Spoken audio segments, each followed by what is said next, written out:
Yep. Hey, good morning everyone. Welcome to Ate Vem Vlogs again.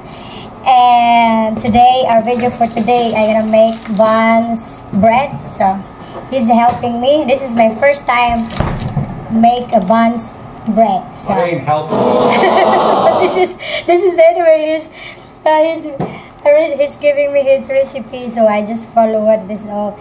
First, 2 tablespoonful of yeast. It should be lukewarm water. Yeah. And this is for 1 kilo white flour. Yeah, so halo-haloin natin to, guys. We have to mix it all here and sa isang palanggana. Ayan. So,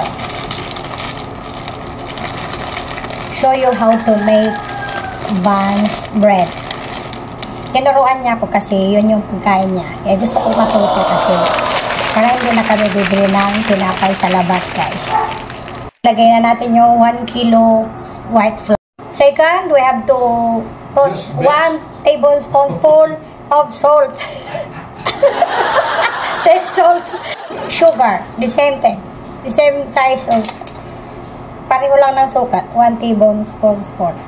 Yan. So, sugar, white sugar. And then, 1/2 cup of milk, any kind of milk, but I'm using powdered milk Bear Brand. So, basic lang to. Just using powdered milk Bear Brand. Powdered milk. Ayan. And guys, I have already washed my hands. Yeah. It's already totally clean, so we have to mix it using our hands. That is what he say. Make a well in the center. And then, mamaya siguro ihalo ko na yung... It's good. It's good. I'm in a hurry. Oh, look. Our yeast is almost ready. I put here in the camera. So, it's, how to say? Blooming now. Okay, it's blooming and... Okay, get your eggs going. Fuck. Okay. Quit talking. Nope. Huh? In the bowl. And a bowl here. Crack them. And then eggs together and a little bit of oil. And then whisk it. Haluin natin ng haluin hanggang sa... Third of a cup of oil. Ayan, ang yeast natin That's good. ready na. Hurry up before the yeast overflows. And then put it here with the And flour and the yeast. Take a spoon out and dump it all in there. Okay. I'll need a hurry. Ayan guys, nailagay na natin dito yung itlog at saka yeast at saka kaunting mantika. Nasa halo na natin lahat. So kailangan natin magmadali. Ayan.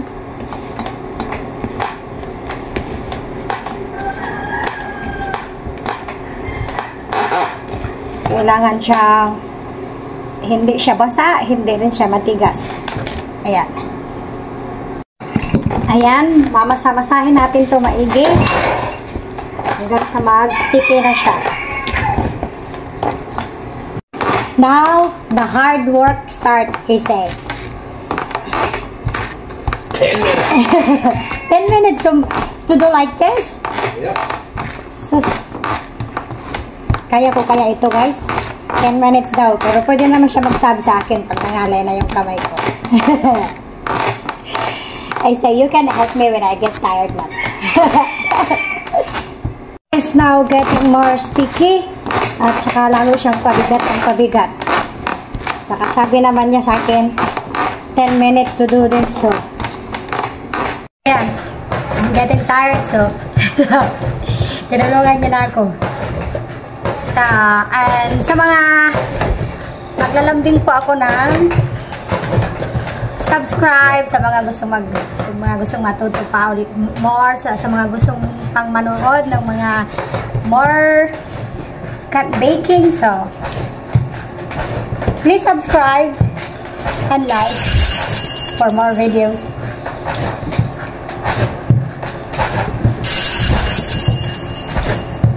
And how long we have to wait them? It's doubled in size. Yeah. A little bit of oil in there, just a capful. So we have to put a little bit oil in here. Hintayin natin. Yeah. Para hintayin natin Just a capful. tumubo yung... Where's the cup?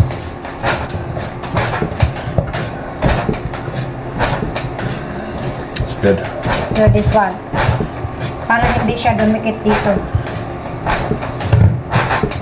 Patubuin natin siya ng mga 1 oras. Tutubo yan. Aabot yan hanggang dito pag nakatubo yan. Reaction ng yes. Yeah, it's almost there. You can finish it. Yeah. See how it's not sticky anymore? So we are getting there. It's almost. So you have to continue. Yan, masahin lang ng masahin ng ganito. Good. Ayan, pag tinesting mo, pag tinusok mo ganyan, tapos babalik din siya, ayan, okay na. Ready na yan siya na patubuin sa, palagay mo sa planggana. Yan. Spin it. Yeah. Back over like that, then cover it. Then cover.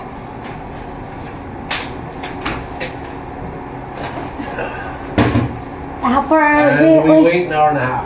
We have to leave this for an hour and a half. Yeah. 1 hour and a half. Or until doubled in size. Then, tutubo yan guys hanggang mapuno yan siya.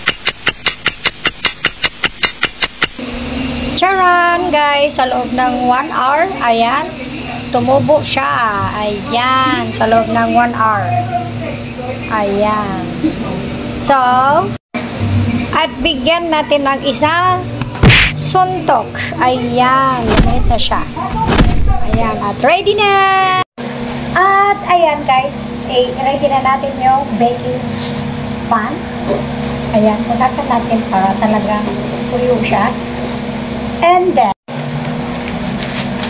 at huwag kalimutang maglagay ng compartment paper dito sa ibabaw ng baking pan. Ayan. Ayan, habain natin to. Bago natin siya slicein. Ayan. 24 pieces.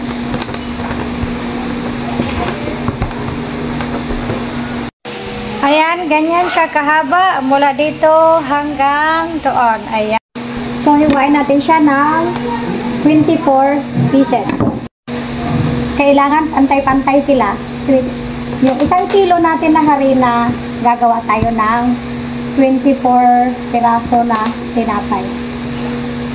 Ayan, bibilogin natin ngayon. Ayan, ganyan-ganyan lang natin para bumilog.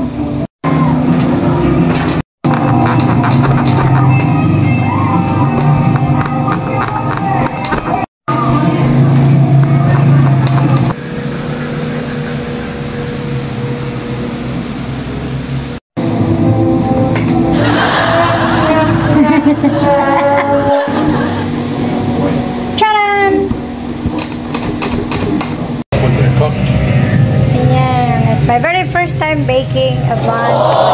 Then leave that for a while till it's more bigger. Yeah. Double size. Wait I turned the oven on for you. And then the oven already 350. 350 oven already on. That's so. It's ready to put there. Ready na siya. Pwede na siya ilagay sa oven. Ayan. Nalagay natin siya sa oven for how many minutes lang? Hey, I'm gonna get it for a minute. Huh? 30 minutes and about 350. 350